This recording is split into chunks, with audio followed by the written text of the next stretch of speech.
All right, we have explored the leadership roles of the House of Representatives. Now we're going to take a little while to look at the leadership inside the Senate. It's a little more complicated here because the Constitution tells us one thing, but reality is another. Now, in the picture here, we see Senate Majority Leader Mitch McConnell. He is the current Senate Majority Leader in 2020. He is one of the most powerful Senate Majority Leaders we have ever had. He has had a tremendous influence on American politics in these last few years. And so we'll be exploring the different powers that he has as Senate Majority Leader. So the Senate leadership structure is complicated. The Constitution sets up one thing, but the party roles inside the Senate create a different reality for us. So what you see in the picture here, this is my diagram is based on the leadership heading into the 2020 election. So the Republicans currently hold a majority in the Senate, meaning that the Republicans will be the majority party. The Democrats will be the minority party. Also, the president is a Republican, and so the vice president is a Republican. And that's where we'll start. Up at the top, we've got the vice president. The vice president is officially, according to the Constitution, the president of the Senate. Their job is to, according to the Constitution, is to preside over the Senate, and they only vote to break ties, but they have a large leadership role in the Senate according to the Constitution.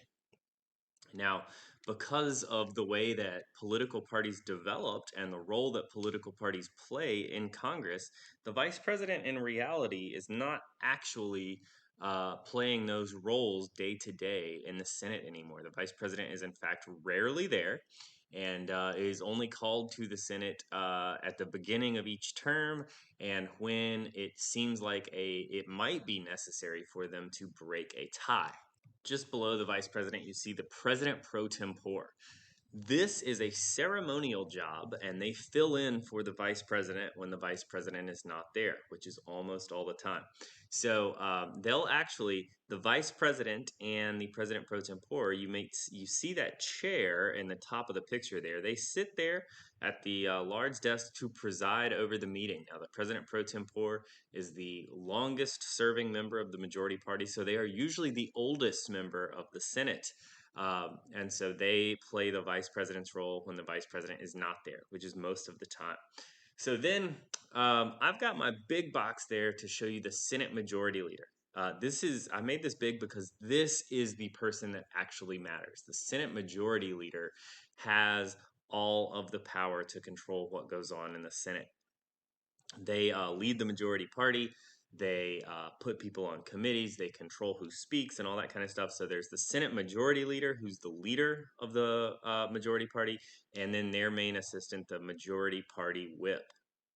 Over on the right side, in blue, to represent the Democrats, currently, before the 2020 election, currently the minority party in the Senate.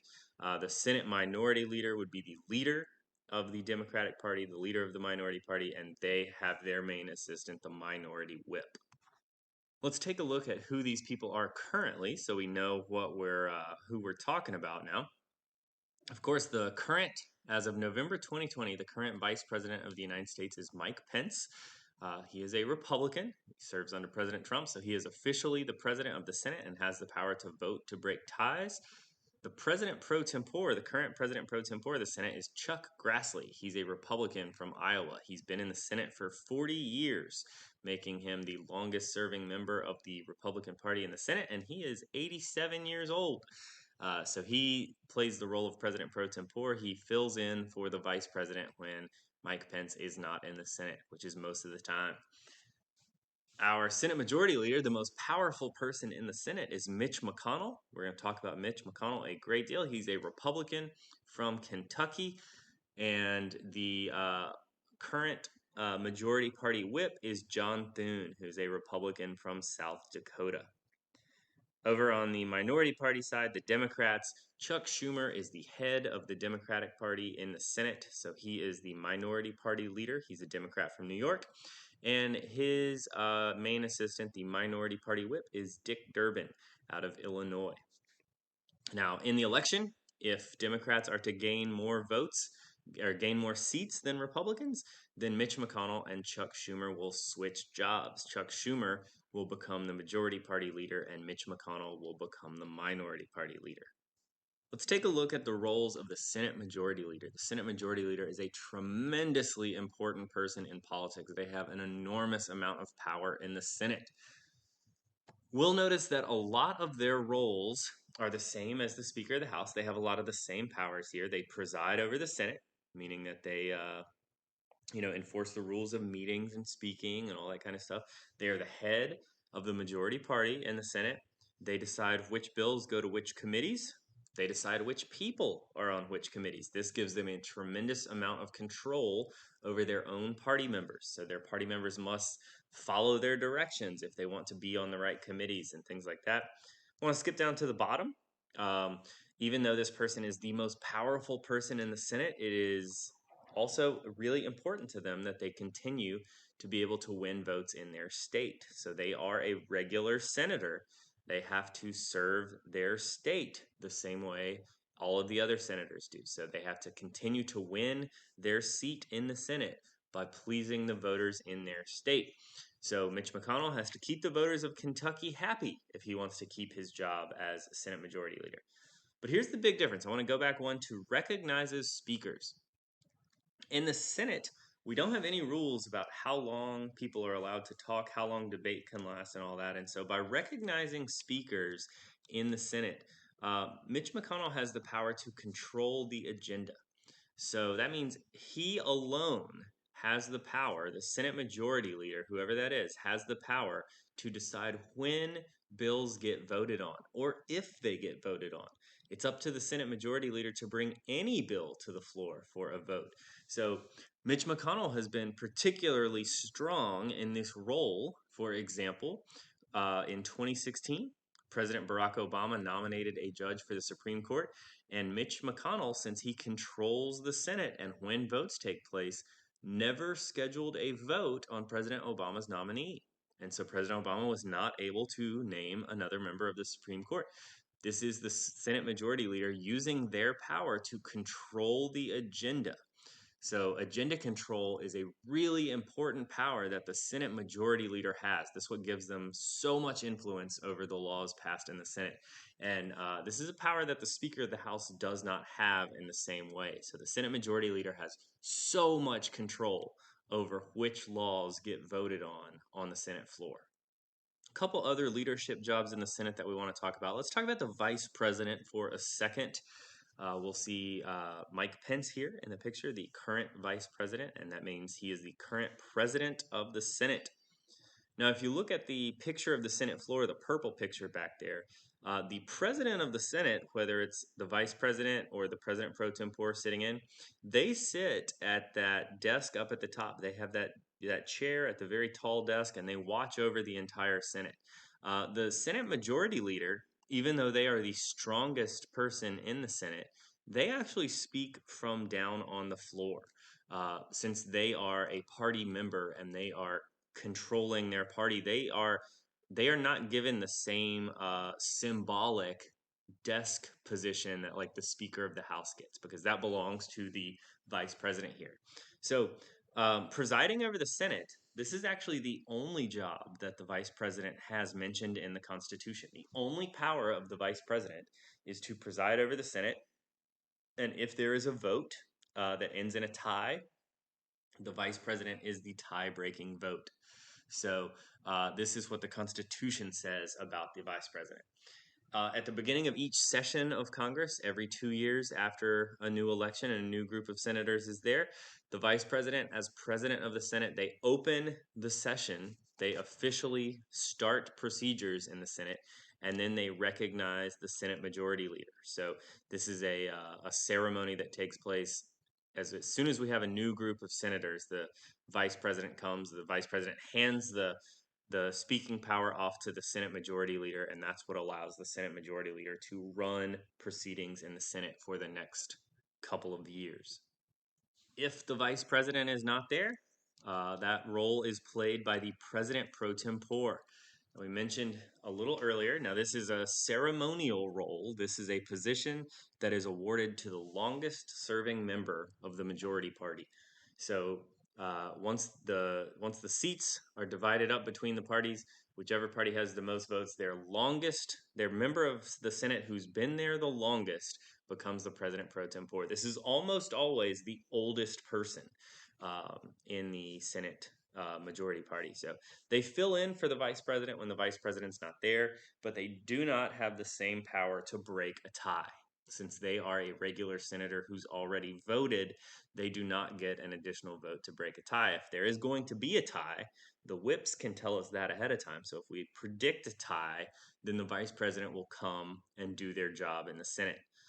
This is an informal position. This developed because the vice president has other jobs. The vice president, although the Constitution says that the vice president will be working in the Senate all the time, the reality is that the vice president spends a lot more time working with the president and very little time working with Congress. So the president pro tempore does the ceremonial things that the vice president would have the power to do, like open meetings, close meetings, things like that.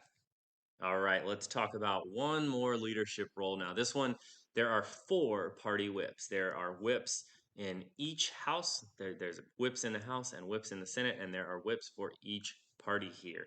And so we'll talk about this role and what they do. Who we see in the picture here, of course, there's Indiana Jones in the background, the most famous person using a whip that I could think of. But the two whips that we have are John Thune on the left, the majority party whip in the Senate, and Dick Durbin on the right for the Democrats, the minority party whip. So party whips are they are critical members of leadership for both the House and the Senate. Each party, the majority and the minority, they both have a whip in the House and in the Senate. The people who play the role of party whips, they assist the party leaders. One of the main things they do is count the votes beforehand, before the actual voting takes place, so that the leader will know what to expect. They do this because they have such a good working relationship with every member of the party. They need to know, they need to have a good personal working relationship with each member of their party, because they need to know what would be necessary in order to change their votes. So if you were the majority party whip, you need to have a good working relationship with all of the Republicans in the Senate. So if there's a senator out there who's not going to vote the way that party leadership wants them to vote, it's up to the party whip to find out what's it going to take to get them to change their mind. And it might be to help them with a pork barrel project. It might be to get them a different spot on a different committee. But it's up to the party whip to figure out what it takes to get them to vote the way that the party leadership wants them to vote. By talking to all the other members of their party and having a good idea of who's going to vote which way before the voting takes place, they're able to come up with what we call the whip count. This is the unofficial count of all the votes that will take place.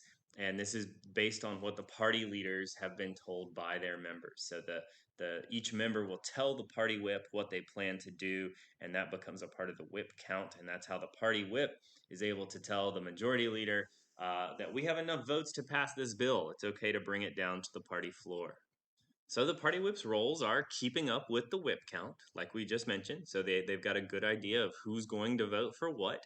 They have a good idea of the likelihood of each bill being passed or rejected. In the Senate, the voting is not going to take place until the party whip has told the Senate majority leader that they have enough votes. So the Senate majority leader, if the bill is not going, if they know what the whip count is and they know that the bill is unlikely to pass, the Senate majority leader is just never going to bring that bill to the floor. The Senate majority leader is going to wait until the party whip has convinced enough members that they should vote in favor of a bill. And when the party whip informs the Senate majority leader that they have enough votes, then that bill will come to the floor and be voted on. The party whip also has a role in making sure that all the members are there to vote, because senators, like any other congressman, they have important business in Washington, D.C., and important business back at their home state at the same time. So different amounts of senators are in Washington, D.C. at different times. So if something important is going on, it's up to the party whip to make sure that all of their team members are there to vote. So if they need those votes for a bill to get passed, the party whip will make sure that the senator of a particular place is in Washington, D.C. and in the Senate ready to vote, not working on things back in their district. We mentioned earlier that they have such a good working relationship with everyone. That's how they're able to be effective as party whips. And because they have such a good relationship with everybody, almost always the party whip is next in line to be the party leader. So the people who are serving as party whips now in the Senate, we're likely to see them as House majority or as Senate majority or Senate minority leaders in the future. Same would be true on the House side. Those people who are serving as party whips they're the most likely candidates to rise up to House Minority Leader or Speaker of the House. All right, so that's just a few members of the House and a few members of the Senate who find themselves in important leadership roles. We are going to spend a lot of time talking about the different processes that go on in the Senate and the roles that these people will play. It will be incredibly important for you to remember these roles of these different people in the House and in the Senate. So it'll be especially important for you to be able to describe the roles of the Speaker of the House, the powers that the Speaker of the House has. It will be incredibly important for you to describe the roles of the Senate Majority Leader. It'll be less important to remember the congressional roles of the Vice President and the President Pro Tempore because that's mostly ceremonial, but it's the Senate Majority Leader who has the actual power in the Senate. And even though they don't have a ton of power, it is going to be important for us that we know what the minority party is supposed to do. So we mentioned that the minority party tends to try to prevent the majority from getting a lot of things done. And it will also be incredibly important that we remember the roles of the party whips and how the party whips are able to get things done for their party leaders, how they're likely to move on as party leaders of the future.